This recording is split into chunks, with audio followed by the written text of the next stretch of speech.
Assalamualaikum warahmatullahi wabarakatuh. Perkenalkan, nama saya Aziza Salsabila dengan NIM 2101070002 dari Program Studi Teknologi Pangan. Dalam video ini saya akan menjelaskan mengenai beberapa hal tentang karagenan. Yang pertama, ada jenis karagenan. Yang kedua, ada sumber karakteristik fisik karagenan. Yang ketiga, ada sumber karakteristik kimia karagenan. Yang keempat, ada teknik pembuatan karagenan. Dan yang terakhir, ada aplikasi dalam sistem pangan.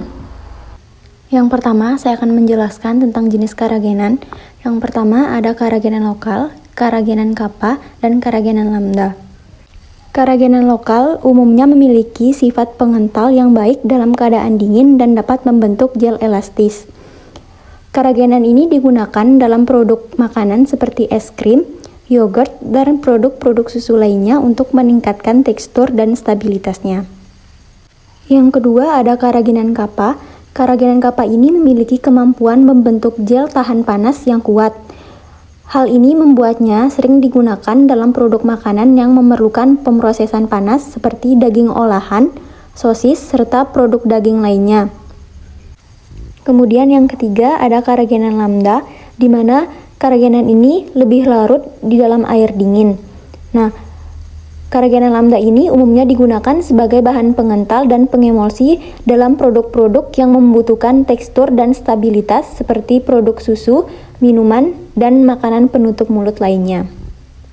Selanjutnya ada sumber karakteristik fisik karagenan. Yang pertama ada bentuk, yang kedua kelarutan, yang ketiga kekentalan dan pembentukan gel, yang keempat stabilitas.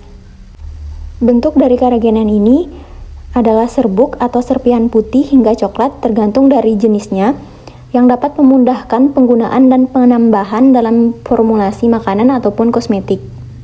Untuk kelarutannya, karagenan ini larut di dalam air dingin ataupun di air panas tergantung dari jenisnya. Ketiga, ada kekentalan dan pembentukan gel, di mana karagenan ini dapat membentuk gel dengan konsistensi dan kekentalan yang berbeda, tergantung lagi pada jenisnya. Dan yang terakhir ada stabilitas, di mana karagenan memiliki stabilitas yang baik terhadap panas, pH, dan kekuatan elektrolit dalam sistem makanan ataupun kosmetik. Untuk sumber karakteristik kimia karagenan, yang pertama ada struktur kimia, di mana karagenan adalah polisakarida linear yang terdiri dari unit-unit galaktosa dan anion sulfat. Struktur dasarnya terdiri dari polimer-polimer dari dua jenis unit galaktosa, yaitu D-galaktosa 3,6 anhidro, D-galaktosa yang dihubungkan oleh ikatan beta 1,4. Kemudian struktur karagenan ini juga dapat mengandung gugus sulfat yang melekat pada residu galaktosa. Yang kedua ada jenis gugus sulfat. Jumlah dan posisi gugus sulfat dalam struktur karagenan ini sangat mempengaruhi sifat fisik dan fungsionalnya. Yang ketiga ada kelarutan dalam air. Karagenan umumnya larut di dalam air dan kemampuan kelarutannya itu bervariasi tergantung pada jenisnya. Yang keempat ada reaksi dengan logam, di mana karagenan ini mampu bereaksi dengan ion-ion logam tertentu seperti kalsium dan potasium yang dapat memengaruhi pembentukan gel dan tekstur dalam makanan dan produk kosmetik. Yang keempat ada viskositas dan pengentalan, di mana karagenan ini berperan sebagai agen pengental dan pembentuk gel dalam makanan dan kosmetik. Jenis karagenan ini memiliki efek pengental yang berbeda tergantung pada kondisi lingkungan dan aplikasinya. Yang terakhir ada stabilitas. Karagenan memiliki stabilitas terhadap perubahan suhu, pH, dan kekuatan elektrolit dalam proses pengolahan makanan. Penjelasan selanjutnya mengenai teknik pembuatan karagenan. Yang pertama ada pemilihan dan pengumpulan alga merah.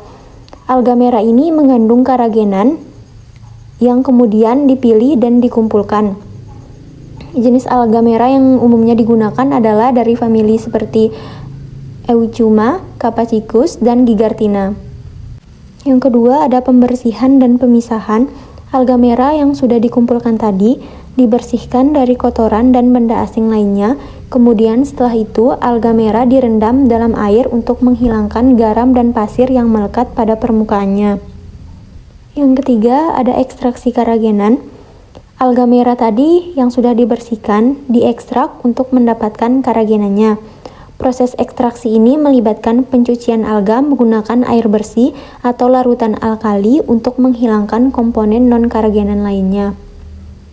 Teknik keempat ada penggilingan dan pencucian, di mana alga yang telah diekstrak tadi digiling untuk menghasilkan pasta alga yang kemudian dicuci lagi untuk memisahkan karagenan dari sisa-sisa alga.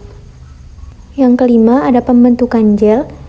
Dalam beberapa jenis ekstraksi karagenan, proses yang melibatkan pembentukan gel karagenan dari pasta alga dengan menambahkan larutan asam. Gel karagenan yang terbentuk kemudian diproses lebih lanjut untuk memisahkan fase padat dan cair. Teknik yang terakhir yaitu pengeringan. Karagenan yang sudah dipisahkan dari fase cair kemudian dikeringkan melalui proses pengeringan, yaitu pengeringan semprot atau spray drying. Untuk penjelasan selanjutnya mengenai aplikasi dalam sistem pangan. Jadi, karagenan ini dapat digunakan pada beberapa produk pangan olahan seperti produk susu dan es krim, produk olahan daging, saus dan selai, minuman berbusa dan minuman ringan, serta pangan organik dan pengganti lemak.